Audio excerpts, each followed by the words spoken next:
నమస్కారం, welcome to Suman TV. ప్రస్తుతం మనతో పాటు ప్రముఖ రచయిత్రి, సాహితీ సామ్రాట్ డాక్టర్ శ్రీమతి సూరేపల్లి విజయ గారు ఉన్నారు. వారితో మాట్లాడదాం. అమ్మ నమస్కారం. నమస్తే. ఎలా ఉన్నారమ్మా? చాలా బాగున్నాను. చాలా సంతోషం మీతో మాట్లాడడం. చాలా హ్యాపీగా ఉంది నాకు కూడా. అంటే కొన్ని అలా రాసుంటాయి అంతే. అనుకో, ఊహించము, కానీ అదృష్టం నాదే అని భావిస్తాను నేను ఖచ్చితంగా మీలాంటి మాట్లాడడం. అంటే అంత డెడికేటెడ్ గా ఉండడం అనేది మామూలుగా అందరికి సాధ్యం కాదండి, చిన్నగా. కానీ ఒక రచయిత్రి అంటే ఒక సాహితీవేత్తకి ఎలా ఉంటుందంటే లోకంతో ఉన్నటువంటి సంబంధం ఉండదు. ఏదైతే అంశం మీరు తీసుకున్నారో అది పుస్తకంలో పెట్టాలనుకున్నారో, అది రాయాలనుకున్నారో, ఇంక మొత్తం మైండ్ అంటే దాని మీద కాన్సంట్రేషన్ అంతా దాని మీద. అసలు ఆ విషయంలో hats off to you. Thank you very much. అయితే ఫస్ట్ ఆఫ్ ఆల్ కంగ్రాచులేషన్స్ అమ్మా. రీసెంట్ గా 2 డాక్టరేట్స్ అందుకున్నారు మీరు. వాటి వివరాలు తెలియచేయండి. ఒకటి తెలుగు సంస్కృతి సాహితీ సంస్థ నుండి వాళ్ళు సాహితీ సామ్రాట్ బిరుదు ఇచ్చారు. ఆ సంస్థ నుండి డాక్టరేట్ బిరుదు కూడా ఇచ్చారు. తర్వాత ఢిల్లీ ఆర్ట్ యూనివర్సిటీ నుండి 2వ డాక్టరేట్ ఇచ్చారనమాట. అది ఈ మధ్యనే 2 డాక్టరేట్లు. ఆ సంతోషంలోనే ఉన్నాను నేను ఇప్పుడు. అది మీ మొహంలో తెలుస్తుంది ఆనందం. యాక్చువల్లీ సుమన్ టీవీ ప్రేక్షకులకు మీరు కొత్తగా పరిచయం చేయాల్సిన అవసరం లేదు. మీ గురించి, అసలు మీరు పుట్టి పెరిగింది ఏమిటి, అసలు ఏం చేస్తూ ఉంటారు, ఇవన్నీ కూడా డీటెయిల్స్ అన్ని మనం మాట్లాడుకున్నాం గత ఇంటర్వ్యూలో. చాలా చక్కగా మాట్లాడారు మీరు. మీరు నటనలో కూడా ప్రావీణ్యం ఉంది మీకు. నేను బేసిక్ గా dancer, Kuchipudi dancer, artist, writer. అయితే రైటర్ గానే నేను సక్సెస్ అయ్యాను. మీ కుటుంబ నేపథ్యం చెప్పండి అమ్మా. కుటుంబ నేపథ్యం అంటే మాది లోయర్ మిడిల్ క్లాస్ ఫ్యామిలీ నుండి వచ్చాను నేను. అయితే చిన్నప్పుడు చాలా కష్టపడ్డానమ్మా నేను.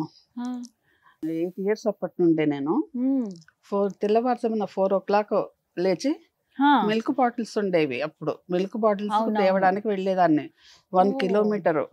ఆ చీకట్లో, చలిలో, వానలో 1 kilometer చిక్కటపల్లి అక్కడ నడిచి వెళ్ళి తీసుకొచ్చేసరికి 6 అయ్యేది నాకు. లైన్లో క్యూ ఉండేది, పెద్ద క్యూ ఉండేది. అవి తప్పితే మళ్ళీ దొరికేవి కావు. మళ్ళీ ఇంటికి వచ్చేసరికి 6 అయ్యేది. మళ్ళీ స్కూల్కి రెడీ అయ్యేదాన్ని నేను. స్కూల్కి చిక్కటపల్లి నుండి హ్యాబిట్స్ రోజరీ కాన్వెంట్ వరకు నడిచి వెళ్ళి నడిచి వచ్చేదాన్ని. అయితే ఒక్కసారి Chikkadpally, Ashok Nagar, Himayat Nagar, Hyderguda, old MLA quarters, habits అంటే నేను ఎందుకు ఇంత వివరంగా చెప్తున్నాను అంటే, ఇప్పుడు కారులో వెళ్తుంటే నేనైనా నడిచి వెళ్ళేది, అప్పుడు వెళ్ళానా, ఇంత దూరం ఎలా వెళ్ళాను అని అనిపిస్తుంది. అప్పుడు ఇంత డెవలప్మెంట్ లేదు కదమ్మా. డిస్టెన్స్ అదే ఉంటది కదా. డిస్టెన్స్ అదే అంటే కాళ్ళు డిస్టెన్స్ అదే ఉంటది కదా. డిస్టెన్స్ అదే ఉంటుంది ఒకటి. మరీ ముఖ్యంగా ఇప్పుడు ఏమైనా బిల్డింగ్లు అవి ఉంటే మనుషులు తిరుగుతున్నారు అన్నట్టన్నా ఉండేవి. అప్పుడు అట్లా ఏం లేదు. రోడ్లు కూడా ఖాళీ, అన్ని ఖాళీ, కానీ డిస్టెన్స్ మాత్రం అదే కదా. అవన్నీ దాటుకుంటూ వెళ్ళేదాన్ని, నడిచి వెళ్ళి నడిచి వచ్చేదాన్ని. మళ్ళీ ఈవినింగ్ వచ్చాక మళ్ళీ డాన్స్ క్లాస్కు చిక్కటపల్లి నుండి బర్కత్పుర నడిచి వెళ్ళి నడిచి వచ్చేదాన్ని. కూచిపూడి ఏ ఏజ్ నుంచి నేర్చుకున్నారు మీరు? 6 years నుండి నేర్చుకున్నాను. మరి అరంగేట్రం అవన్నీ నేను చేశాను. రవీంద్రభారతిలోనే. రవీంద్రభారతి స్టార్టింగ్ అంతా మాతోటే అయింది. అప్పుడప్పుడే కట్టారు అది. ఎంతమందికి వాళ్ళ టాలెంట్ ని బయట పెట్టింది ఒక స్టేజ్. అయితే రవీంద్రభారతిలో ఒకసారి ప్రోగ్రామ్ ఇస్తున్నప్పుడు కోరాడ నరసింహారావు గారు అని చాలా పెద్ద డాన్సర్ చీఫ్ గెస్ట్ గా వచ్చారు. 10 మంది స్టూడెంట్స్ లో నన్ను మాత్రమే పిలిచి ఆశీర్వదించారు. ఈ అమ్మాయికి ఫీచర్స్ బాగున్నాయి, ఫ్యూచర్ చాలా బాగుంటది, బాగా నేర్పించండి అని చెప్పారు. ఆల్రెడీ నేను అంతకంటే పెద్ద కాంప్లిమెంట్ నాకేముంటుంది, ఆయనే చెప్పారంటే. ఆల్రెడీ నేను వేదాంతం జగన్నాథ్ శర్మ గారి దగ్గర, నటరాజ రామకృష్ణ గారి దగ్గర డాన్స్ నేర్చుకుంటున్నాను. అంత పెద్దవాళ్ళ దగ్గర డాన్స్ నేర్చుకున్నాను.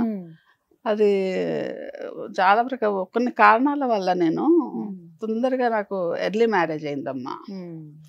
డాన్స్ తర్వాత కొంచెం కంటిన్యూ చేశాను, కానీ ఇక పిల్లలు పుట్టిన తర్వాత స్టాప్ చేశాను నేను.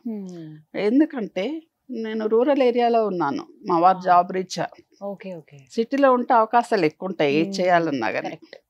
రూరల్ ఏరియాలో ఉండటం వల్ల నేను చేయలేకపోయాను ఏమి.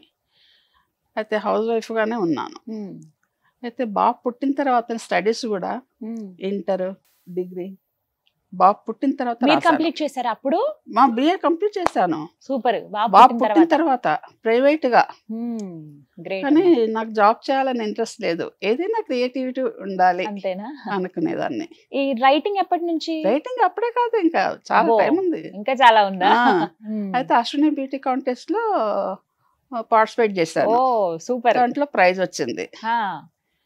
ప్రైజ్ వస్తే అది ఆ ప్రైజ్ ఫోటో పేపర్లో పడింది.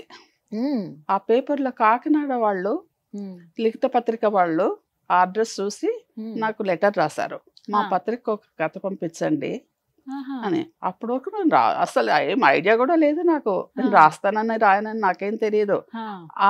అది చూసి నాకు ఐడియా వచ్చింది, ఓహో ఇట్లా ఇంట్లో కూర్చొని రాయొచ్చు, ఇది బాగుంది అని అనుకున్నాను, ట్రై చేద్దాము అని చెప్పి. నేను మా ఇంటి ముందు జరిగిన సంఘటన, రియల్ ఇన్సిడెంట్, అది బేస్ చేసుకొని చిన్న కథ రాసి కిటికీ అనే పేరు పెట్టి పంపించాను. వాళ్ళు ప్రచురించారు. అది వచ్చిన తర్వాత నాలో ఇంకా ఇంట్రెస్ట్ పెరిగింది, ఇది రాద్దాము, ట్రై చేద్దాము అని. కిటికీ కథతోటి అదే మరొక కథ రాశాను. ఆ 2 కథలు తీసుకెళ్లి ఎండమూరి వీరేంద్ర గారి దగ్గరికి వెళ్ళాను, చూపించాను. భాష బాగుంది, శైలి బాగుంది, రాయండమ్మా, కృషి చేయండి అన్నారు. ఆ 2వ కథకు నేను పేరు పెట్టలేదు, లవ్ స్టోరీ, వారినే పేరు పెట్టమన్నాను. ప్రేమ ప్రేమను ప్రేమిస్తుంది అని పెట్టారు. అది లవ్ స్టోరీ కనుక అది వారి ఆశీర్వాదం లాగా నేను భావించాను. అప్పటి నుండి నా రచనా ప్రస్థానం మొదలైంది. అలా స్టార్ట్ అయింది అనమాట. 300 స్టోరీస్ రాశాను. 300 కథలు ఇప్పటిదాకా. 15 నవల్స్, దాదాపు 20 నవల్స్ రాశాను. తర్వాత అక్కినేని నాగేశ్వరరావు ఆటోబయోగ్రఫీ రాశాను. అది చాలా ఇదన్నమాట. అసలు నేను రాయని పత్రిక లేదు, రాయని సబ్జెక్టు లేదు. మీకు బాగా పేరు తీసుకొచ్చింది అక్కినేని నాగేశ్వరరావు నవలే. అదే, అది చాలా కష్టపడి రాశాను. ఆయన ఏమన్నారంటే, అసలు చాలా బుక్స్ వచ్చాయమ్మా, ఇప్పుడు ఏం రాస్తావు, వద్దు అన్నారు. నేను డిఫరెంట్ గా రాస్తానండి. అది ఆయన ఆటోబయోగ్రఫీ అంటే ఆయన స్టోరీ పుట్టి పెరిగింది కాదు, పర్సనాలిటీ డెవలప్మెంట్. ఆయన కష్టాలను బేర్ చేసుకొని వాటి నుండి ఎట్లా అధిగమించారు అనేదాన్ని పర్సనాలిటీ డెవలప్మెంట్ కింద రాశాను అనమాట. అది చాలా మందికి ఇన్స్పిరేషన్. అదే ఇక్కడ పుట్టాడు, ఇలా పెరిగాడు అలా రాయలేదు నేను. ఆయన ప్రాబ్లమ్స్ ఇలా సక్సెస్ అయ్యాడు అని, అవన్నీ అధిగమించాడు, అది చూసి నేను రాశాను అనమాట. వారి రియాక్షన్ ఏంటి? అప్ప చాలా డిఫరెంట్ గా ఉందమ్మా, చాలా బాగా రాసావని బాగా మంచి పెద్ద సన్మానం చేశారు నాకు. ఆయన చేతుల మీద సన్మానం జరగటం అనేది నా జీవితంలో అదృష్టం అన్నమాట. బెస్ట్ మెమరీ చెప్పండి అమ్మా అక్కినేని నాగేశ్వరరావు గారితో మీకు ఎప్పటికీ గుర్తుండిపోయేది. బెస్ట్ మెమరీ అంటే నాకు పెసరట్టు, ఉప్మా పెసరట్టు అనేది ఆ కాంబినేషన్ తెలియదు నాకు. అయితే ఏదో మాటల సందర్భంలో ఉప్మా పెసరట్టు బాగుంటుందమ్మా అన్నారు. అంటే నాకు తెలియదండి, ఎప్పుడు తినలేదు ఆ కాంబినేషన్, విడివిడిగా తిన్నాను అన్నా. అంటే ఆయన ఇంటికి వెళ్ళేదాన్ని నేను వీక్లీ వన్స్. అయితే రేపు ఉదయం రామ్మ బ్రేక్ఫాస్ట్కు ఉప్మా అంత ఉదయం ఎలా వస్తానండి, నేను గాంధీనగర్లో ఉండేదాన్ని, జూబ్లీ హిల్స్. 10 గంటలకైనా 10 గంటలకు రావచ్చు పర్వాలేదు అన్నారు తనే. 10 గంటలకు వెళ్ళాను. ఆయనే స్వయంగా వంట మనిషితోటి నానబెట్టించి దోశ వేయించి ఉప్మా చేయించి తీసుకొచ్చి టేబుల్ మీద పెట్టారు. పెడితే నాకు తినటం కూడా రావట్లా, దోశ వేరుగా ఉప్మా వేరుగా తింటున్నాను. అలా కాదు అట్లా దోశతోటే ఉప్మా తీసుకొని చట్నీ తీసుకొని తినాలమ్మా అని చెప్పారు. అది ఎప్పటికీ మర్చిపోలేను. ఎంత అదృష్టవంతులమ్మా. అది మర్చిపోలేని సంగతి. ఉప్మా పెసరట్టు అనమాట. ఆ కథ పేరు అది పెట్టండి. చాలా ఆప్యాయంగా ఉండేవారు. చాలా చాలా బాగా చూసుకునేవారమ్మా నన్ను, చాలా మంచిగా, చాలా ప్రేమ చూపించేవారు. ఆయనతో యాక్ట్ చేయాలనుకున్నాను కదా నేను, అవకాశం వచ్చింది కానీ మిస్ అయిపోయింది అనమాట, నేనే చేయలేకపోయాను. అది కూడా తెలుసు ఆయనకి. మిస్ అయిన హీరోయిన్ అని పిలిచేవాళ్ళు, మిస్ అయిన హీరోయిన్ అని పిలిచేవాళ్ళు. మీరేమని సంబోధించేవారు? నేను సార్ అనే పెట్టాను. సార్ అనేవారా? చాలా మంది అభిమానులమ్మా ఆయనకి, ఎంతమంది అసలు మహిళలే ఎక్కువగా ఉండేవాళ్ళు. ఇప్పటికి నేను ఆయన ఓల్డ్ క్లాసిక్స్ చూస్తుంటాను, అంటే అంత ఇష్టం నాకు. మీకు అక్కినేని గారిది బాగా ఇష్టమైన సినిమా ఎన్నిసార్లు ఇప్పటికీ చూడమన్నా కూడా అక్కినేని ఇష్టమేనమ్మా. అంతేనా? అంతే, పలానా అని చెప్పలేను నేను. అమ్మ ఇది చెప్తే అది పోతుంది, ఇది తగ్గిపోతుంది అని అట్లా బాధ నాకు, అందుకని అన్ని ఇష్టమే నాకు. పాత్ర చెప్పండి, మిమ్మల్ని బాగా ఆకట్టుకున్న పాత్ర, బాగుంది అనే కన్నా మిమ్మల్ని ఆకట్టుకున్న పాత్ర. పాత్రలు అంటే ఆయన జీవిస్తాడు కదమ్మా, దేవదాసులో ఎలా జీవించాడు, ప్రతి పాత్ర ఆయన జీవిస్తాడు, ఆయన నటించాడు, జీవిస్తాడు. అందువల్ల అన్ని పాత్రలు వస్తాయి నాకు ఇష్టం. అయితే ఎవరి కాంబినేషన్ బాగా ఇష్టం మీకు? ఆయనతో ఏ హీరోయిన్ నటిస్తే బాగా? సావిత్రి అక్కినేని చాలా ఇష్టం. అదే మంచి కాంబినేషన్, అది చాలా సూపర్ కాంబినేషన్. చెప్పారా మీరు ఇలా ఇష్టం? చెప్పాను, అన్ని చెప్పాను నేను.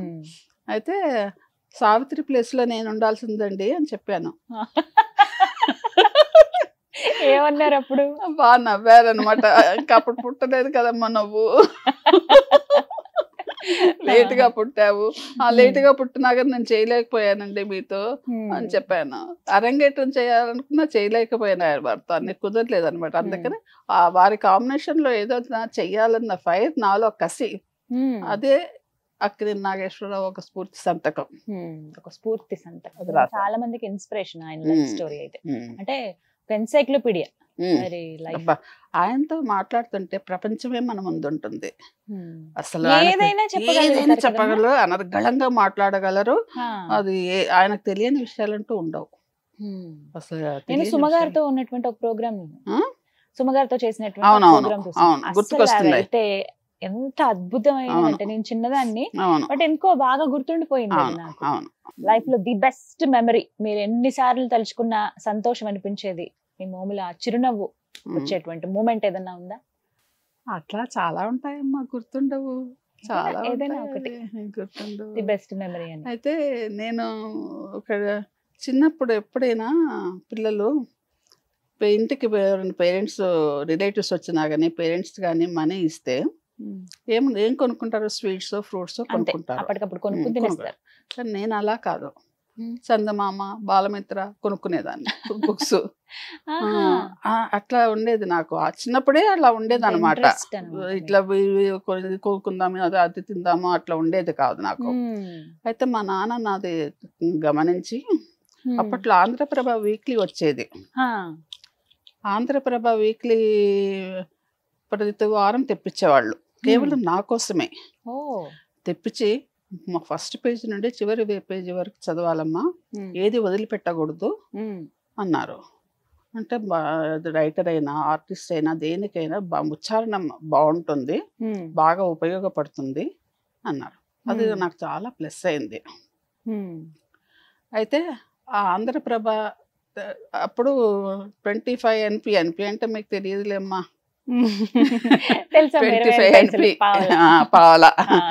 అయితే ఆ కాలనీలో అందరూ ఆ వీక్లీనే చదివేవాళ్ళు, ప్రత్యేకంగా కొనుక్కునే వాళ్ళు కాదు. ఆ కాలనీలో ఆ వీక్లీ అంతా ఒక వారం అంతా తిరిగేది అనమాట.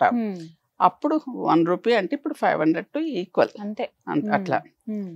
అయితే నేను హైదరాబాద్లో పుట్టి పెరిగిన నాకు తెలంగాణ యాక్సెంట్ సరిగ్గా రాదు, రాదు. అది తప్పని కాదు, నాకు మాట్లాడటం చేత కాదు అంతే. హైదరాబాద్ బేస్డ్ అయినా గానీ తెలంగాణ యాక్సెంట్ సరిగా రాదు నాకు. తర్వాత నా రైటింగ్ కూడా, రైటర్నే అయినా గానీ రైటింగ్ కూడా అసలు బాగుండదు, అసలు బాగుండదు. రఫ్ రాసుకుంటాను, తర్వాత ఫేర్ చేసుకుంటాను. ఆ ఫేర్ చేసుకునే క్రమంలో రఫ్ నాకే అర్థం కాదనమాట, నా అక్షరాలు నాకే తెలియదు.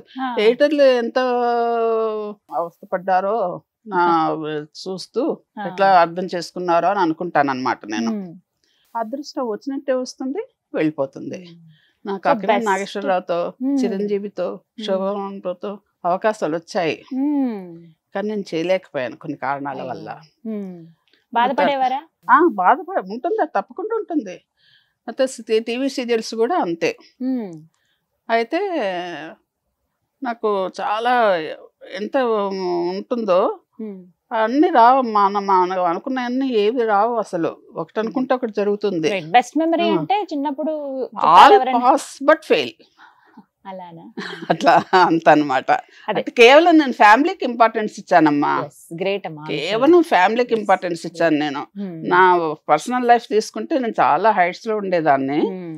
లేదు, ఫ్యామిలీ కూడా నిలబడాలి, ఫ్యామిలీ ఇంపార్టెన్స్ అని చెప్పేసి ఇవన్నీ వదిలేసుకున్నాను నేను. అయినా నిరాశ పడలేదు. ఒక ద్వారం మూసుకుపోతే మరొక ద్వారం తెరుచుకుంటుంది, తెరుస్తాడు. అయితే నా 40+ లో కూడా మిస్సెస్ ఆంధ్ర పోటీలో పాల్గొన్నాను నేను, రన్నర్-అప్ గా నిలిచాను. సూపర్. అయితే ఇట్లాంటివన్నీ చేస్తుంటాను ఇంట్రెస్ట్ కాబట్టి. దానికి మా వారి సపోర్ట్ కూడా ఉంది. పేరు ఇబ్బందిగా ఉంటదమ్మా. పిచ్చయ్య గారు అన్నమాట. పిచ్చయ్య గారు. అయితే ఏమమ్మా నాకు ఇష్టం ఉండదు ఆ పేరు. అయ్యయ్యో, మా పిల్లలకు కూడా ఇష్టం ఉండదు. స్కూల్లో ఎవరన్నా అడిగితే మీ డాడీ పేరు ఏంటంటే ఇప్పుడు పేరు అవసరమా అని అనుకుంటారట మనసులో. చేశారని చెప్తారు. మిస్టర్ విజయ్ గారు అని అనమంటారా? అది అలవాటు అయిపోయింది, ఇక ఇన్నాళ్ళు అయిపోయింది కదా, అలవాటు అయిపోయింది. నా పేరు కూడా ఒక రీజన్ ఉంది. వాళ్ళమ్మ కట్ట 2-3 పిల్లలు పోతే ఇట్లా పిచ్చి పేరు పెట్టుకుంటే బతుకుతారన్న నమ్మకం అప్పట్లో ఏదో ఉండేది కదా, ఆ నమ్మకంతో ఆ పేరు పెట్టారు. మనిషి చూస్తే అలా ఉండరు, పేరు మాత్రం అలా ఉంటది. అంటే హ్యాపీ మూమెంట్స్ అని కానీ మీరు అన్నారు ఇట్లా ఎవరైనా చుట్టాలు నాకు 10-20 ఇస్తే నేను ఆ డబ్బులతోటి పుస్తకాలు కొనుక్కునేదాన్ని, కథల పుస్తకాలని. ఇది హ్యాపీ మూమెంట్. అయితే ది బెస్ట్ మూమెంట్స్ లో ఇది మీరు ఒకటి అన్నట్టు చెప్పారు. వర్స్ట్ మూమెంట్ అంటూ ఉందా? అబ్బా ఇది జరగకుండా ఉండాల్సింది నా జీవితంలో. వర్స్ట్ మూమెంట్ అంటే ఇక నేను అక్కినేని నాగేశ్వరరావు తోటి అవకాశం వచ్చి మిస్ అయిపోయానమ్మా. అది ఎప్పటికీ నాకు తెలుస్తూ ఉంటుంది. అంటే చెప్పగలరా రీజన్ ఏంటి? మామూలుగా పేపర్లో ప్రకటన వచ్చింది కొత్త హీరోయిన్ కావాలి అని. నేను అప్లై చేశాను ఊరుకోక. అప్పటికే బాబు పుట్టాడు. అయినాక నేను హౌస్ వైఫ్ని కదా, అప్లై చేశాను. చేస్తే వాళ్ళు 2-3 రోజులు ఇంటికి వచ్చేసారు సెలెక్ట్ అయ్యారని. అయితే సరే రామానాయుడు రమ్మన్నారమ్మా, కలవమన్నారని అంటే రామానాయుడు దగ్గరికి వెళ్ళాను, కలిశాను. ఆయన ఏమన్నారంటే చెన్నైలో అంటే మెడ్రాస్లో 6 నెలలు ఉండాలి, ట్రైనింగ్ ఇస్తాము, స్టైఫండ్ ఇస్తాము, అకామిడేషన్ ఇస్తాము, 6 నెలలు మాత్రం కదలకుండా ఇక్కడే ఉండాలి, హైదరాబాద్ వెళ్ళకూడదు అన్నారు. ఆ కండిషన్ పెట్టేసరికి బాబు చిన్న బాబు అనమాట. నేను వదులు చాలా మదన పడ్డాను. అది బ్యాడ్ వచ్చి అంత అవకాశం వచ్చి మిస్ అయిపోయింది. అది చాలా రేర్ అకేషన్ కదమ్మా, అది రావటమే గొప్ప. అది ఒకటి ఏమోలేండి, ఏదైనా మన మంచికి ఏదైనా అట్లా అనుకునే ముందుకు సాగుతాను. నిరాశ పడను. నేను చెప్పాను కదా, నిరాశ పడను. ఒకటి పోతే ఒకటి వాట్ నెక్స్ట్ అని అనుకుంటాను అనమాట నేను. అయితే మా వారు ఫుల్ సపోర్ట్ చేస్తారు, ఫుల్ ఫ్రీడమ్ ఇస్తారు దేనికైనా. ఆయన చేయటం వల్లనే నేను ఇవన్నీ చేయగలుగుతున్నాను. తర్వాత ఇంట్లో బయట ఏం హెల్ప్ చేయరు ఆయన. చాలా డెలికేట్ గా ఉంటారు. తన జాబు, క్లాసు, ఇల్లు అంతే, ఏం హెల్ప్ చేయరు. అయినా కానీ అన్ని ఇంట్లో బయట అన్ని ఫ్యామిలీ అంటే మాటలమ్మ అన్ని చూసుకోవాలి కదా, అన్ని నేనే చూసుకునేదాన్ని. 2 పిల్లలు, ఒక పాప బాబు. అయితే అన్ని నేనే చూసుకోవటం వల్ల జీవితంలో ఎన్నో పాఠాలు నేర్చుకున్నాను, ఎంతో అనుభవం వచ్చింది. ప్రతి నెగటివ్ను పాజిటివ్ గా మార్చుకుంటాను.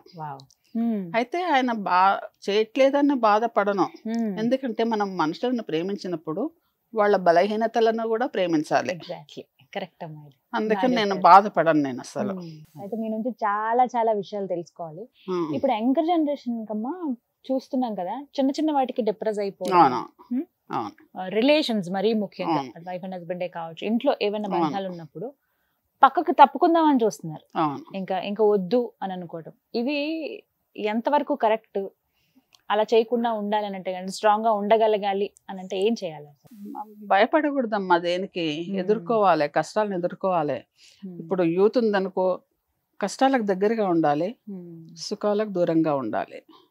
కామాలు పెట్టుకోవాలి కానీ ఫుల్ స్టాప్లు పెట్టుకోకూడదు.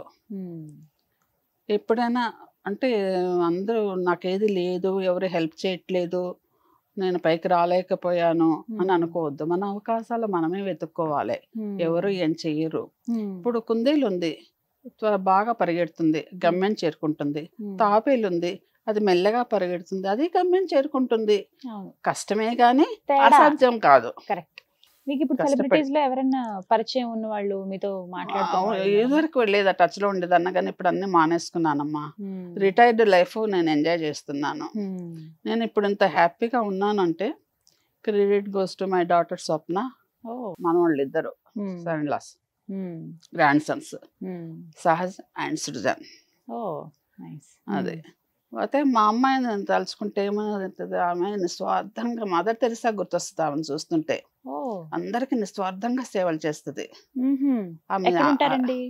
బాచుపల్లి మేమందరం కలిసే ఉంటాము. అత్త మామలను, తల్లిదండ్రులు అందరినీ చూసుకుంటుంది, ఒక దగ్గర ఉంచుకొని చేస్తుంది. అయితే వాళ్ళ హస్బెండ్ ఇప్పుడు దత్తత తీసుకున్నారు, వాళ్ళ పేరెంట్స్ ని కూడా చూస్తుంది. వాళ్ళ పేరెంట్స్ మమ్మల్ని, వాళ్ళ అత్త మామల్ని ఎంత సేవ మదర్ తెరిసా గుర్తొస్తుంది. ఆమె అట్లాగే అందరికి చేయవలసి నేర్పించారమ్మా. ఆమెకు మంచి జరగాలని కోరుకుంటున్నాను. గ్రేట్ అనే చెప్తాను ఈ విషయంలో. సో హ్యాపీ లైఫ్ ఇప్పుడైతే హ్యాపీ లైఫ్ అమ్మా, చాలా హ్యాపీగా ఉన్నాను. మొదటిసారి అమెరికా వెళ్ళినప్పుడు అక్కడ టెంపుల్ కి వెళ్ళాను. టెంపుల్ దగ్గర లైబ్రరీ ఉంది. ఆ లైబ్రరీలో చూస్తే నా బుక్స్ ఉన్నాయి. నాకంటే ముందు నా బుక్సే వచ్చాయని ఆశ్చర్యపోయాను. ప్రపంచమంతా తిరిగాను, కానీ మెంటల్ పీస్ మాత్రం ఇండియాలోనే దొరికింది. శ్రీకాకుళం నుండి కాళీపట్నం రామారావు మాస్టర్ గారు ఫోన్ చేశారు.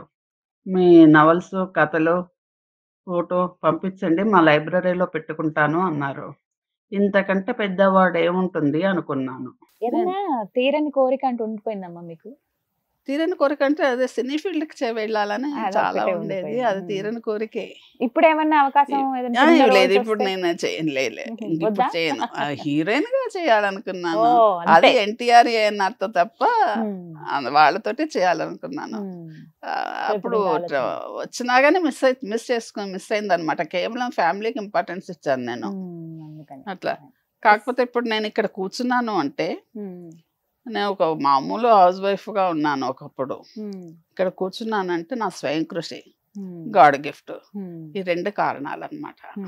టాలెంట్ ఉంది ప్లస్ టాలెంట్, గాడ్ గిఫ్ట్, స్వయం కృషి, శ్రమ. అది అయితే నేను డాన్సర్ను, ఆర్టిస్ట్ను, రైటర్ అని చెప్పాను కదా. రైటర్ గా సక్సెస్ అయ్యాను, కానీ ఆ రెండు అంత మంచిగా అచీవ్ చేయలేకపోయాను కొన్ని కారణాల వల్ల. అయితే సక్సెస్ వస్తే కృషి అనుకుంటాను, ఫెయిలియర్ వస్తే నా ప్రయత్న లోపం అనుకుంటాను. Thank you so much. అలా మాకు ఎప్పటికీ ఇన్స్పిరేషన్ గా ఉంటారు మీరు, ముందు జనరేషన్. సో ఇంకేదైనా డ్రీమ్ అంటూ ఉందా? అంటే కథ విషయంలో ఇలాంటి నవల నేను రాయలేకపోయాను? లేదమ్మా, నువ్వు చిన్నదానే కాబట్టి నువ్వు అంటున్నాను. 70 years మనవరాలు వయసు నువ్వు. అయితే నాకు రైటర్ గా మాత్రం ఫుల్ సాటిస్ఫై అయ్యానమ్మా. నేను రాయని పత్రిక లేదు, రాయని సబ్జెక్ట్ లేదు. సెంటిమెంట్ గానీ, హారర్ గానీ, క్రైమ్ గానీ, రొమాన్స్ గానీ, కామెడీ గానీ అన్ని అటెంప్ట్ చేశాను. ఇంకెక్కడ ఇది ఉంటుంది, ఫుల్ సాటిస్ఫై అయ్యాను. సో ఎక్కడ రిగ్రెట్ ఫీల్ అవ్వలేదు? రాయని పత్రిక లేదు, రాయని సబ్జెక్టు లేదు. ఎన్నో అవార్డ్స్, ఎన్నో సన్మానాలు, ఇప్పటివరకు ఎన్ని అందుకుని ఉంటారు అసలు లెక్క పెట్టేటట్టు లేదమ్మా. సరిపోతుందా? ఇల్లే సరిపోవటం అట్లా పెట్టాను అనమాట. ఇప్పుడు మాకు 1-2 అవార్డులు తీసుకుంటేనే ఉబ్బి తప్పిపోతాం, సంతోషం అనిపిస్తుంది. అసలు మీలాంటి వాళ్ళు ఎన్ని వందలు అందుకుని ఉంటారు. అందుకని గ్రేట్ ఆ విషయంలో. దాంట్లో ఇది రైటింగ్ ఫీల్డ్ లో ఇది తక్కువైంది అన్న ఆలోచన మాత్రం లేదు నాకు. ఫుల్ఫిల్ గా ఉంది నాకు. ఇప్పుడు రావట్లేదు కదమ్మా చాలా మంది. ఇప్పుడు ఎవరు చదవట్లేదు, అసలు ఎవరు చదవట్లేదు, రాసినవి చదవట్లేదు. అంత ఒకప్పుడు మెయిన్ రాసినప్పుడు చదివారు కానీ ఇప్పుడు చదవట్లేదు ఎవరు. అసలు ఎంతమంది అభిమానులు చాలా. అవునవును, అభిమానులు. ఇప్పుడు ఎద్దనపడి అంటే ఎంత ఇంట్రెస్ట్ అందరికి కదా. అప్పట్లో ఎంత క్రేజ్ ఉండేది. నాకు ఆవిడంటే ఎంత ఇష్టం అంటే అంత ఇష్టం. సినిమా యాక్టర్స్ కూడా నేను పట్టించుకునేదాన్ని కాదు, ఆవిడంటే అంత ఇష్టం అన్నమాట. ఇప్పుడు మామూలుగా సినిమాలు అవి చూస్తారా మీరు? ఎక్కువ చూడనమ్మా. ఇప్పుడు జనరేషన్ ఇంట్రెస్ట్ ఉందా ఇప్పటి సినిమాలు కానీ అంత ఇంట్రెస్ట్ ఉండదు నాకు. ఆఖరిగా చూస్తుంది పాతవే చూస్తాను నేను. అవునా? అసలు ఆ సినిమాలు పెట్టుకుని చూస్తుంటే మనం అవే వేరే ఇంట్లో లోకంలోకి యూట్యూబ్ లో వెళ్ళిపోతాం. కానీ దాంట్లో హాట్స్టార్ లో కానీ పాతవి పెట్టుకొని చూస్తుంటాను. వైట్ అండ్ బ్లాక్ ఎక్కువ ఇష్టం. అవే చూస్తుంటాను. స్పెషాలిటీ చెప్పండి అమ్మ నాకు. ఏదన్నా ఒక స్టోరీ లైన్ చెప్తే దాని మీద కథలు వేస్తారా, లేకపోతే ఎలా? ఏదన్నా ముందు point? అనుకుంటాను ఈ థీమ్ ఇట్లా రాయాలి అనుకుంటాను. రఫ్ రాసుకుంటాను, అది ఫ్రేమ్ చేసుకుంటాను, రఫ్ రాసుకొని మళ్ళీ అది ఫేర్ చేస్తాను అనమాట. ముందే అనుకుంటాను, మైండ్ లో ముందే అనుకుంటాను, అది వచ్చేస్తుంది. ఎంత టైం పడుతుంది మీకు ఒక కథ రాయడానికి? 1 వీక్ పట్టొచ్చు, ఒక రోజు పట్టొచ్చు. అవునా? అట్లా దాని మూడు అంతే, చెప్పలేము అది. ఇప్పటి వరకు మీకు బాగా నచ్చింది మీకు కాకుండా వేరే వాళ్ళ కథలు నచ్చినవి ఏది? వేరే వాళ్ళవి నాకు ఎక్కువ ఎండమూరి వీరేంద్ర గారి కథలు, ఆయన ఇన్స్పిరేషన్ కూడా ఆయనవే. ఎద్దనపూడి చాలా ఇది, వాళ్ళిద్దరు చాలా ఎక్కువ ఇష్టం నాకు. అదే, సో అవి ఎప్పటికీ ఇంకా అలా ఉండిపోతాయి అంతే మెమరీస్. బట్ మంచి జర్నీ అమ్మ మీది. అంటే మీ అంతటి మీరు లెసన్ నేర్చుకున్నారు, మిమ్మల్ని మీరే ఇన్స్పైర్ చేసుకుని అడుగు ముందుకు వేస్తారు. నాకు నేనే పోటీ, నాకు నేనే ఇన్స్పిరేషన్. అంటే మాట్లాడుతున్నప్పుడల్లా ఏదో ఒక కొత్త విషయం నేర్చుకుంటాము. సో ఇప్పుడైతే మీరు హ్యాపీగా ఉన్నారు కదా? చాలా హ్యాపీగా ఉన్నాను అన్నమాట, చాలా హ్యాపీగా ఉన్నాను. మీరు మరెన్నో డాక్టరేట్లు, మరెన్నో అవార్డులు అందుకోవాలని మనస్ఫూర్తిగా కోరుకుంటున్నాను. మళ్ళీ మనం మాట్లాడదాం ఖచ్చితంగా. మళ్ళీ మిమ్మల్ని చూడాలని అవకాశం వస్తుందంటావా? అయ్యో చూడండి, నెల తిరిగేలోపే మళ్ళీ మనం ఇంటర్వ్యూ కూర్చుంటాము. చాలా సంతోషం అమ్మా మాట్లాడడం అనేది. థ్యాంక్ యూ అమ్మా, చాలా అమూల్యమైన విషయాలు తెలియజేశారు, మీ సమయం కేటాయించారు, ఎంత ఓపికగా వచ్చారు. థ్యాంక్ యూ సో మచ్ అమ్మా. నమస్కారం.